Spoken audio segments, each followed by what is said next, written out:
the last and final topic in the Orange Nerd Show Mhm. today. We're going to talk about, this is just kind of speculation. And, this topic has come up a lot. And that's why I wanted to talk about it today.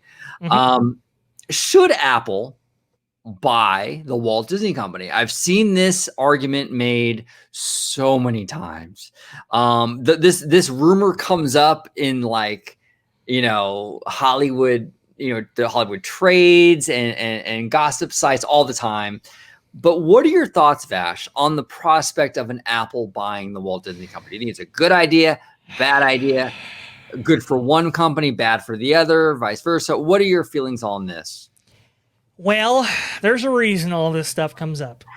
And I'll just say this. It would be far more beneficial to Apple than it would be for Disney. Yeah. First and foremost, I mean, look, the reason this keeps coming up is, honestly, I think Bob Iger's book actually talks about it, right? How he became good friends with Steve Jobs after or during, everything surrounding the Pixar acquisition, right? I mean, He actually became really good friends with him, and Bob Iger was placed on the board of Apple. Yeah, up until recently. I think that was up until when they bought Fox, I believe, right? Is when Disney Plus. Down? It was Disney. I'm sorry, Apple Plus. It was Apple Plus. The launch of Apple Plus that kind of like, whoa, I can't be on here. This is a huge conflict of interest at this point. But he had an appreciation for Apple and the Apple mentality and Steve Jobs himself and so forth. And he was a big player. And this is why, when you look at Disney parks and a lot of the integration with technology, it usually hits Apple first, because those ties they're close, And from Apple's point of view, it's very simple. It is, we make hardware. We make software, but we make hardware. We make essentially entertainment delivery devices. Right. In certain respects, especially with the iPod and so forth. And we, had iTunes, obviously, but it's like, what better feather in the cap of a hardware product than entertainment or media to go along with it? And that's what they view Disney as. It's not so much the other, the way that Disney's diversified throughout all these different layers. It's, hey, they produce content. They produce media. And that would be a huge package to deliver to a customer. It's like, hey, here's an iPhone and you have direct access to, a company like Disney's entire library. And that's why that conversation has been had before. And Apple has circled the wagons many times. I mean, I think it was Bob Iger in his book, wasn't that correct? Where he said if Steve Jobs was still alive, we might have merged. Yeah, he did. In Ride of a Lifetime, he mentioned that. Yeah. And you know what? The potential is there.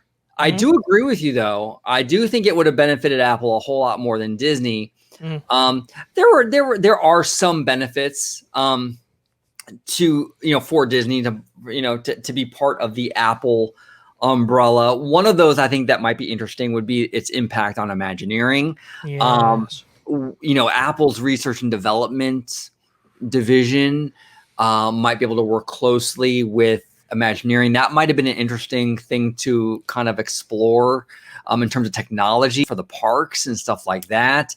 But you're right, though. I mean, I think that Apple would have gained a huge amount with the content. Disney, I mean, in terms of content, I mean, it already has a platform with Disney Plus. It doesn't really need Apple. I guess the only thing Apple could really give them in terms of content would be maybe, if you buy an iPhone, you get a year free of Disney Plus, kind of get people's feet wet with Disney Plus maybe. But overall, it would definitely help Apple a whole lot more.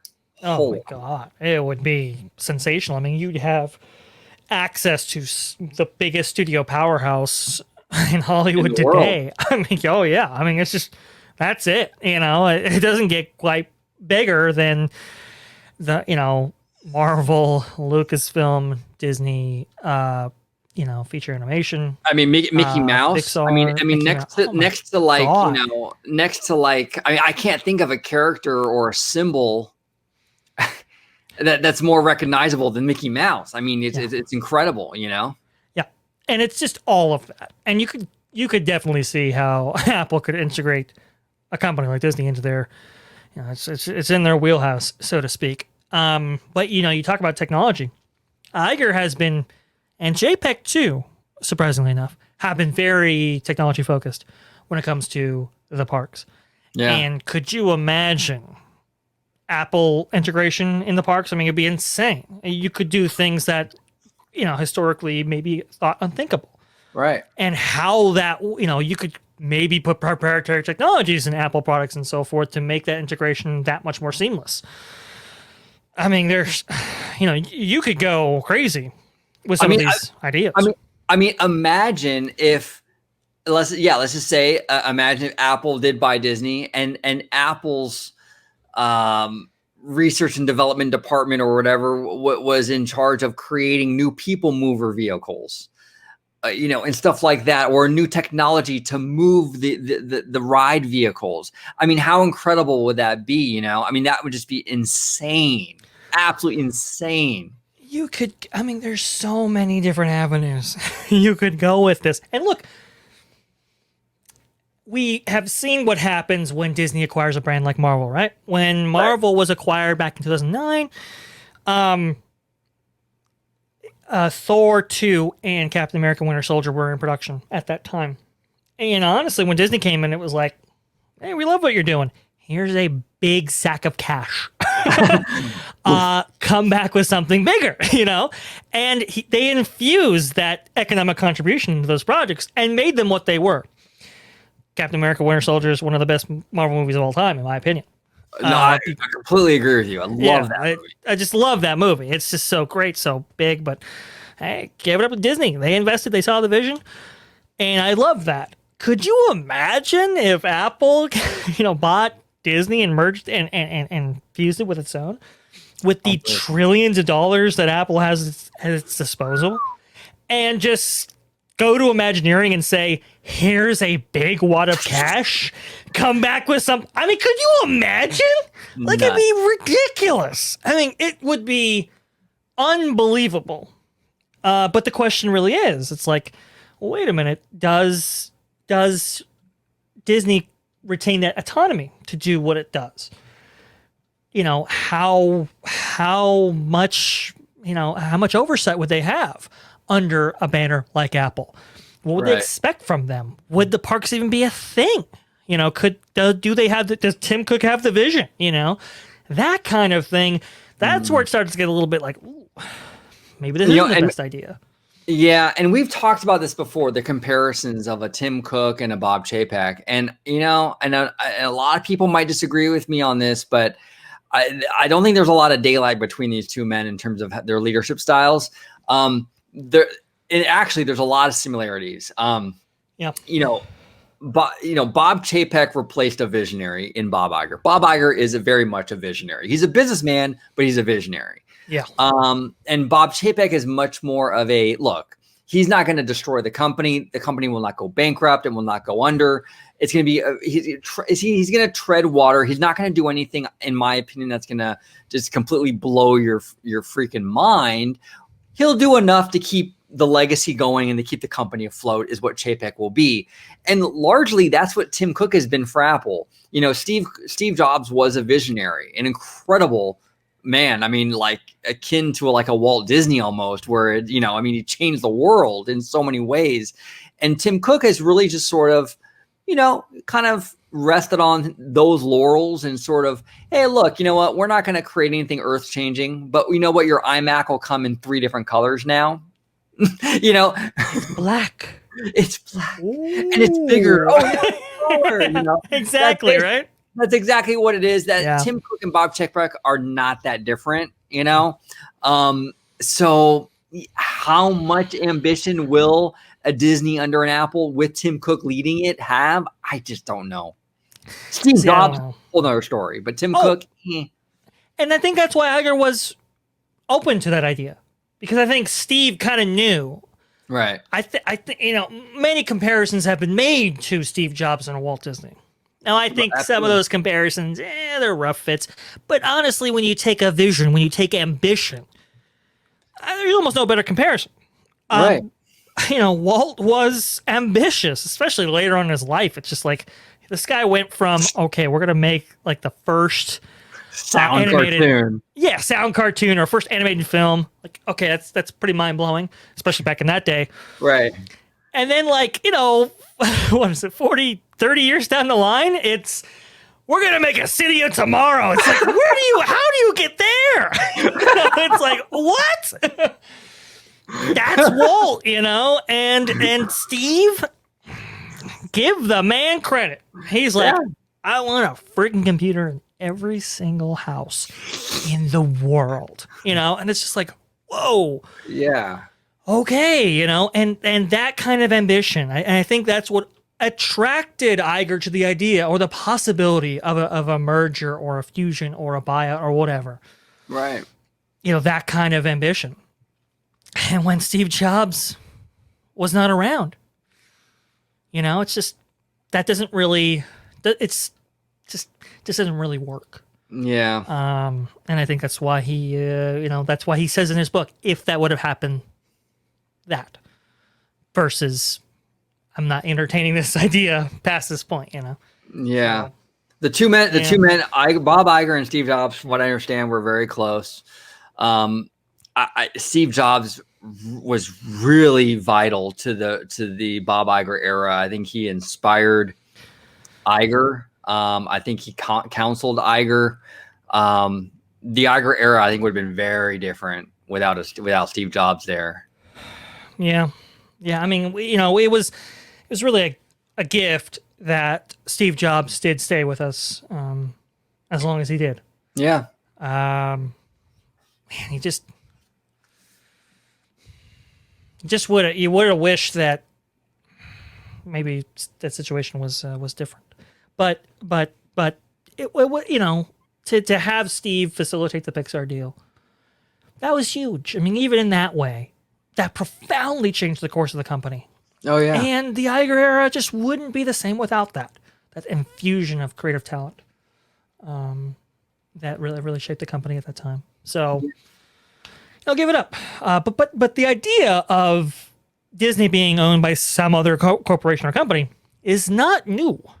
Right. It is old. When Walt died, there were a bunch of different corporations and companies who were circling the waters and going, Walt's not around, huh? Those theme parks look pretty cool. Can we, maybe buy that subsidiary, and buy different aspects of the company, merge it with others. And Roy, to his credit, said, no, not even going to entertain this thought. We're going forward without my brother, and we're going to do Walt Disney World.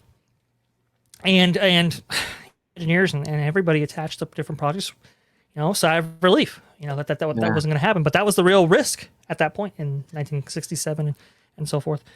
But then, during the Michael Eisner era, Comcast comes in knocking and says,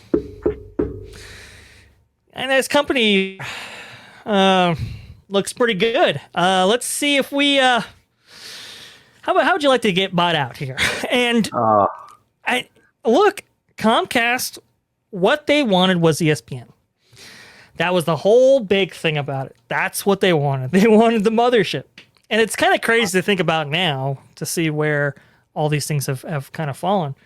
Comcast is now they're rebranding NBC Sports and so forth. Interesting. But back in the day, it was all about ESPN. It was that much of a powerhouse that Comcast was like, yeah, we want this. And Michael Eisner had to stave that off. And did it, successfully. But man, that was a tumultuous time too, because that was when the Save Disney stuff was going on, and he was getting pressure from the board to resign and all kinds of stuff. But he was able to stave off that potential buyout from Comcast. That would have changed the company in its own right, which created a lot of the tensions you feel today between Disney and Comcast, Universal, all that kind of stuff. It's got its histories there. But the best place to find more info on that is the Disney War book. Goes into the best yeah, probably the best piece of literature or book that you can go into to find all that out. But it's very, this has been entertained before, and I think it will be again. We'll see. Yeah, and I mean, that was interesting because even Roy Disney on the Save Disney website was entertaining the idea. The nephew, Roy Disney, was entertaining the idea of like Comcast coming in and buying it. He was open to it. I remember that, and like that was very, very interesting. Now, it wouldn't have been a disaster because I think that I think Comcast has done a good job. Some would even argue a great job at managing Universal and their parks. They've really built that brand quite well, actually. The best in any modern owner, because Universal's been bought and sold a few times over the years. Comcast has definitely been the best at sort of sharpening that brand vision, and they've done a really good job. So would they have done a terrible thing for Disney? I don't think so. I think they would have done a good job with Disney. I think they would have respected it like they have Universal. Like it would have been fine. But I prefer, obviously, for Disney to remain its own autonomous thing. But I think that if Comcast did ultimately succeed, it wouldn't have been a disaster. Not at all. I like the competition. Yeah. I like that. People have said it's like, well, Wizarding World, Harry Potter. What if that was because Disney, they had their chance. They were this close and they screwed that up. They did. J.K. Rowling goes to Universal, instead, because of Dr. Seuss's Widow. And so, that's how that whole thing goes. But, people have said, oh, well, would it have been better? Would it have been worse? Listen, J.K. Rowling wanted a vision. She wanted something, and Disney was like, hey, we're not going to play ball with that. We're Disney. And when Universal came up, it creates, they're hungry. And it creates severe competition where, part of Bob Iger's motivation to get the parks up and running, to get them, imbued with cash and quality, part of that is driven by the competition that Universal brings to the table. Wow. And I like that. But to bring it back to, go ahead. Oh, well, I was going to say too, like, I agree with you about the competition thing. Like, here's the thing: you don't want to be in a situation where you own everything. And Disney, if they had Potter on top of Pixar, on top of Marvel, on top of Star Wars, on top of Fox, on top of Disney's own epic library in and of itself, it's just too much. I'm glad Universal got the Potter rights because at least other companies now have some other big feathers in their cap. I wish Universal, and we've talked about this before in the past, would get a little more aggressive in buying other studios. I think they should make a play for Warner Media. It's not done yet with Discovery. That would be a good move. But I want to see these other companies. I don't want to see, as much as I love Disney, I don't want to see them own everything under the sun. Yeah. These other companies owning some other stuff too, I think is a good, like you said, good for the overall market. Or, the competition, I think it's a good thing. Definitely. Yeah. And, listen, Disney, that is one thing that they own so much that they're stretched very thin. Right. And that's why people ask, like, oh, what about the Muppets and all this kind of stuff they own? It's like, yeah, but, they got guys doing Marvel. You got guys doing Star Wars. You got guys doing all this different stuff. Who do you have left to do a Muppets? Right. And that's kind of the bad thing about having so many of their properties be owned by themselves is it's just you need people to manage them. You need people to kind of get the air underneath their wings, so to speak, and let them fly. You can't do that when you're spread so thin. So that's the other part of this. Yeah, very interesting stuff. You know what? Maybe one day there will be a Apple Disney big conglomerate. You never know. Hey. Steve Jobs' widow, largest shareholder at Disney. Just saying. Is she really? Yeah. Oh, she got all his shares. Yes. So the part of the Pixar deal was Steve Jobs be the largest shareholder. Where does that estate go when he dies? Goes to his wife. Now the largest shareholder. And, that's another thing, too. You create very powerful shareholders through these acquisitions. And that has certain pluses and minuses when it comes to that. And maybe why we're stuck with Chapek as CEO may have something to do with that. I don't know. We'll see. But you know, it's one of those things. So you never know. You never know. You never know. I think if that does happen, I think, and this is just me spitballing here, but I think if it does happen, I think it'll be under a much more ambitious Apple CEO than Tim Cook. Probably. Maybe someone down the road, him or her will be, you know, the next Steve Jobs or someone with a little more vision. I don't see Tim Cook being that guy. He seems very safe in a lot of ways, but we'll see. Yeah. Hey, you know what? The guy might surprise me, but so far I just don't see it in him. But maybe someone down the road will run Apple and be like, hey, you know what? Hey, Disney, you know, let's do this finally, right? Maybe, and I wonder, you know. Look, this is gonna sound nuts, guys. No, go ahead. But here, you know, I'm just thinking about this. Why was Chapek selected? Why was he the guy? How long do we really think Chapek's going to be in that seat? Right, exactly. Are moves being made now? I don't know. We'll see. We'll see. It's very, very interesting. And Bob Iger, I'm telling you, man, this guy, he definitely. I don't want to digress too far, but he definitely. I think even when he leaves the company, he's going to have a lot of power at Disney. Oh, yeah. Influence over the board, things like that. Definitely something to watch. Game of Thrones, baby. Game of Thrones. I know. Everything that Iger does is calculating, guys. I'm telling you, everything he does is calculating. Why do you still have his shares? Okay, that's a whole nother thing.